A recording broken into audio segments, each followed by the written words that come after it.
प्रशासनर दृष्टि आढ़ुआल बलांगीर जिला टिटलागढ़ ब्लॉक घोड़ार गाँ ऐतिह्य संपन्न यह गाँ एवं खोजुछि निज परिचय रक्षणाबेक्षण अभाव गाँव विभिन्न अंचल मिलुवा पत्थर मूर्ति और मंदिर भग्नावशेष ध्वंस होबार लगी गौरवमय इतिहास को हराइबार लगी अंचल।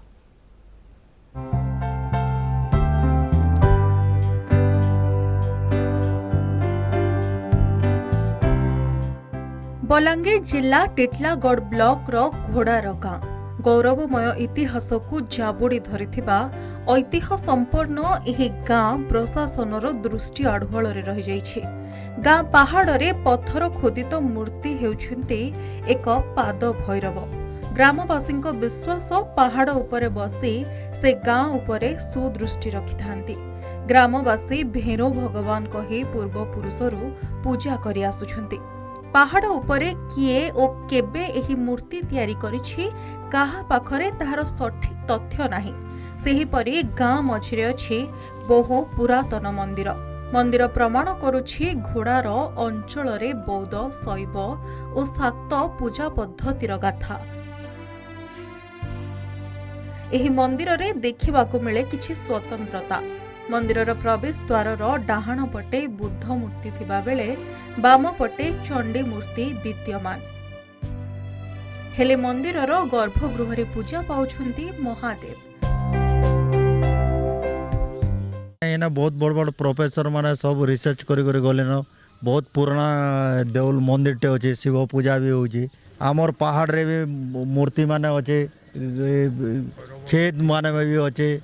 तापर पूजा पाठ होचे एंती किछि नहीं। आप सरकार कौन से साहाय्य करबे पूजा पाठ करवा लगी किछि गोटे हेल्प करबे तार जत्न नेबे बोले भल हेता है।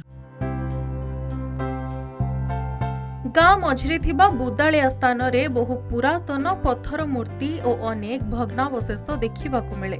ग्रामवासी एहाकू माउली देवी भावरे पूजा करिथांती। ग्रामवासी विश्वास रही गाँवर विभिन्न स्थान रे थिबा देवादेवी माने सुरक्षा देइथांती। गवेषक और विशेषज्ञ मतरे टिटलागढ़ अंचल एकदा तैलतिल जनपद भावे परिचित थिला। घोड़ार और आखपाख अंचल को कुहा जाउथिला घोटकवर्तिनी। एही अंचल रे सप्तमातृका उपासनार विवर्तन घटी चामुंडा और शिवंक उपासनार विकास घटिथिला। एहा सहित बौद्ध धर्मर विकास मध्य होइथिला। 820 ख्रीष्टाब्दरे पद्मम संभव एही अंचल को आसी बौद्ध धर्मर प्रचार करथिले। ग्रामवासी एही प्राचीन मूर्ति और मंदिरर संरक्षण दाबी करि आसुछन्ति।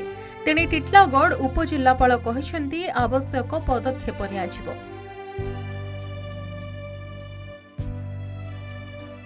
ई अंचल जे सप्तमातृका मूर्ति मान आम पाउछु भैरवंकर मूर्ति आम पाउछु इथुरु प्रमाणित होउजे जे ई अंचल गोटे तांत्रिक शैव धर्म तांत्रिक शाक्त मत तांत्रिक ब्राह्मण्य मत तांत्रिक बौद्ध मतर गोटे विराट अंचल थिला।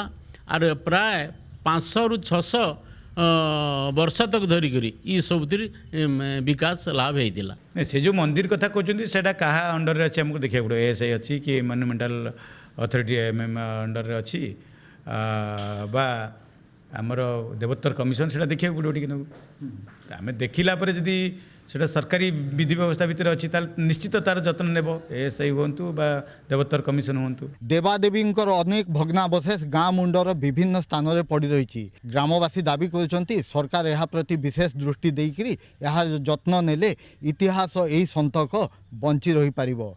घोड़ार गाँव मानस रंजन महांती, कलिंग टीवी।